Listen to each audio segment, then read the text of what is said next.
avrebbero per Marcello al mano.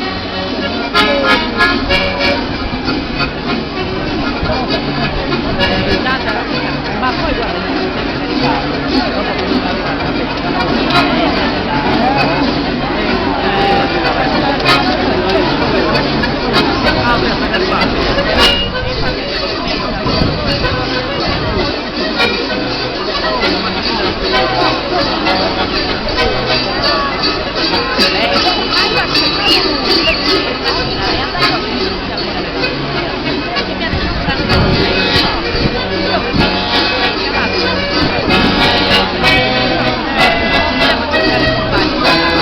Allora mi avvisano, per le frittelle e la pasta riolata passa la gente a distribuirle, per il vino invece dovete avvicinarvi qua da Manquanta, vicino al gazebo.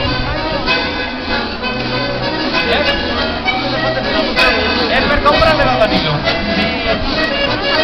Infatti, pubblicità occulta, no? Stiamo scherzando. Oggi è carnevale, ci dobbiamo divertire, è obbligatorio. Allora ripetiamo, il vino qua, per cortesia avvicinatevi qua, a disposizione tutto il vino possibile, la volta, le frittelle le passiamo noi.